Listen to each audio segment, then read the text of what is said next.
So this is Australia, right? And all the way on the other side of the world, there's this place called America. And in the 1960s, there lived two Negro men, Martin Luther King Jr. and Stokeley Carmichael.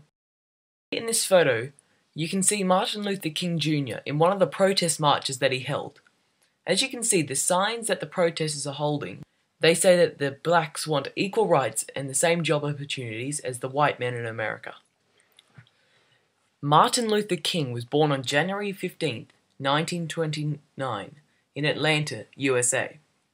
And he became a Baptist minister, and then he became a social activist who led the civil rights movement in the United States from the mid-1950s up until his assassination in 1968.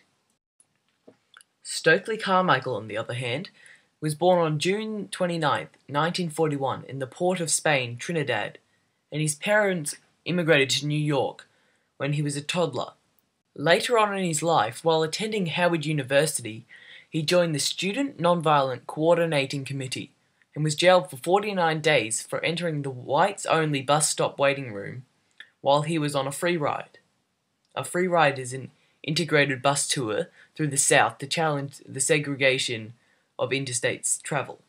In May 1966, Stokeley Carmichael had largely lost faith in the theory of nonviolent resistance that he and the SNCC, the Student Nonviolent Coordinating Committee, had once held dear. On June 16th, in Mississippi, an enraged Carmichael gave the address for which he would forever be best remembered for. "We been saying freedom for 6 years," he said. "What we gotta start saying now is black power." The phrase black power quickly caught on as the rallying cry of a younger and more radical generation of civil rights activists. On March 2nd, 1955, a 15-year-old girl refused to give up her seat to a white man on a Montgomery City bus, and she was arrested, which flared up the civil rights movements even more. Because of this, they had a boycott of the city buses, which lasted 381 days. A boycott is an act of voluntary abstraining from using something.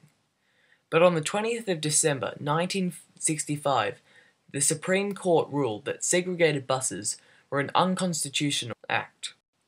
And this was a big deal because it proved that Martin Luther King Jr.'s nonviolent ways of protest could yield results. From 1957 to 1968, he traveled over 6 million miles, delivered over 2,500 speeches, wrote 5 books, and dozens of articles. But his most famous speech was his "I Have a Dream" speech. But on April 4th, while standing on a balcony outside his room at the Lorraine Motel, Martin Luther King Jr. was struck by a sniper's bullet and died. So as you can see, Martin Luther King Jr. and Stokeley Carmichael, even though they were fighting for the same cause, did it in different ways. Martin Luther King Jr.